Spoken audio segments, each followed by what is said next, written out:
Your God is one. And just like Moses asked in the mountains one time when he said, Allah, this is one of the things about Moses. As bad a time as he had with his people, you feel so sorry for him sometimes when you tell his story. It's that he had such an amazingly close relationship to Allah that it's just so cool to listen to. He's asking Allah, and he asks him one time whether he can see him, right? Because he's like, you're talking to me, but I wanna just see you, you know? I wanna see. I mean, since I'm here and you're talking and I'm here, can I like get to look? And Allah tells him, no, you can't get to see the light. You won't be able to. He doesn't even understand Moses. Allah have mercy on him and bless him. He doesn't understand, right? Because he's here and he's in a body. He doesn't even understand that Allah's telling him, it's not even possible, man. My prophet, it's not even possible. And Moses is like, still not understanding. And of course, hey, if I'm getting to talk to Allah and he's answering my questions, I'm going to keep asking. I mean, if he's going to answer, why not ask, right? I mean, that's the one thing about Moses. He's like, hey, you're God. If we're talking, let's talk, right? I mean, subhanAllah, it's so beautiful if you look at the story. So he says, well, I can't see you, but can something, you know? Like, so Moses, he tells Moses to look. And this was, I believe, in Mount Sinai. To look at the mountain, and Allah reveals to him part of his saq, we call it in Arabic, part of his shank, just to the side of the mountain. So basically what are we saying? Like a little sliver of the light reflecting to the mountain. And when Moses, looked upon that, he collapsed. The power of the light, made his body just collapse. It was after then when, you know, his face had changed and he had that glow, and the people recognized in him that something was changed because his light had changed. Such a beautiful story. It's important to understand that point of the story of the light of the soul breathed into Adam. Such a beautiful thing.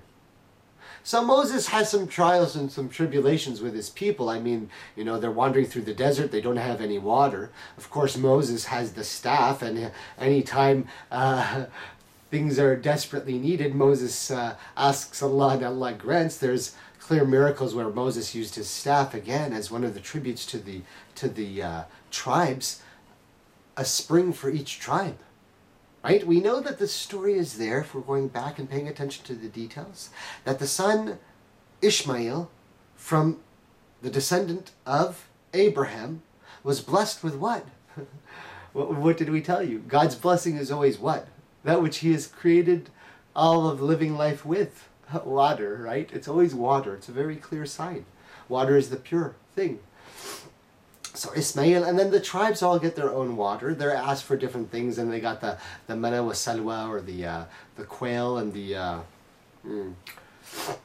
different things that the Jewish people asked. And we know that Moses never got to enter the promised land, and that the Jews continued to stay outside of the promised land for some time. And so one of the other important stories, and we'll close out this section on Moses with the other story that is often not told.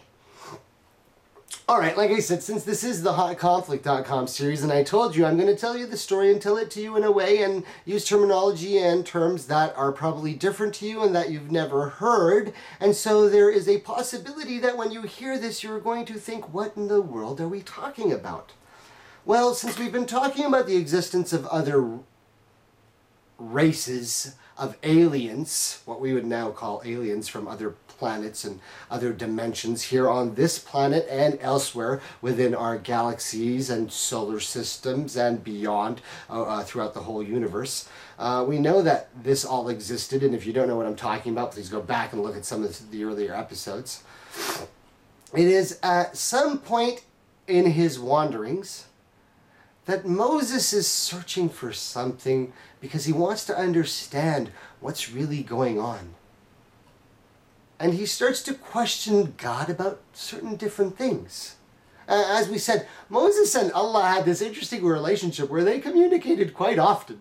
It was a very cool kind of setup that our beloved prophet Moses had. So one of the times he was asking Allah about something and the way everything is working, and Allah told Moses to go see someone that we in Arabic called Khidr.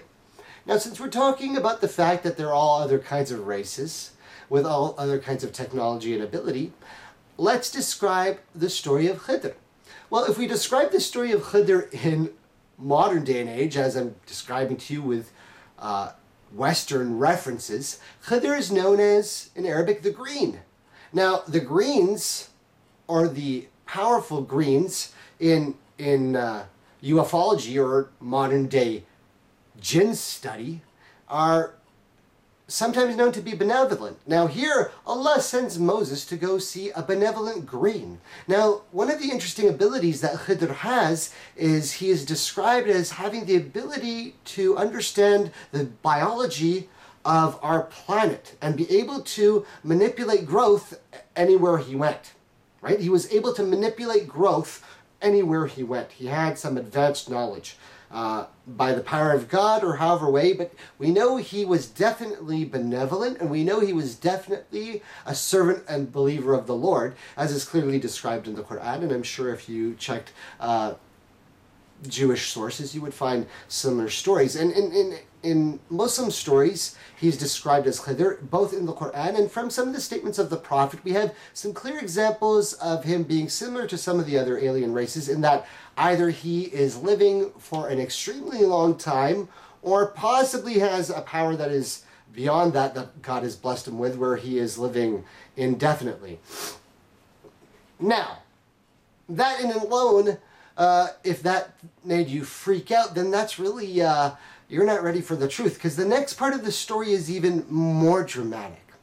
Moses is told to go and spend time with Khidr for what? Moses is trying to figure out what's really going on this planet, and he is introduced to Khidr, one of God's servants, possibly a benevolent green, and this benevolent green has technology or an ability or somehow been blessed by Allah to have the ability to time travel or have some kind of precognitive abilities. And of course,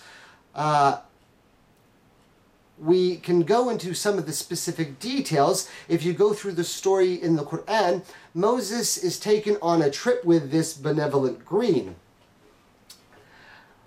Well, obviously, you're listening to the story, and so you know it's already weird, but you probably didn't think it was going to get this weird. So we have to go back and say again, the fundamental that we're talking about is La ilaha illallah. And if we go through the fundamentals of the faith again, we remember that there are angels and there are jinns, and there are prophets and there are books that are revealed that are correct, and you have a soul and it will be judged, and there is heaven and hell. But the last part of the article of faith that all the prophets told is that all of this is destined and known and part of the plan of Allah. And Allah is the greatest of all planners.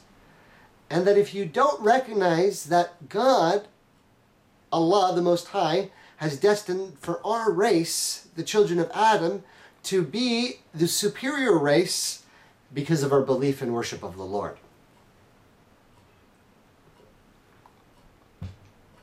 But Moses is taken and taught some of the secret knowledge, or what we call knowledge of the unseen world, from the ability of some of the other races, perhaps Khidr, we're not sure.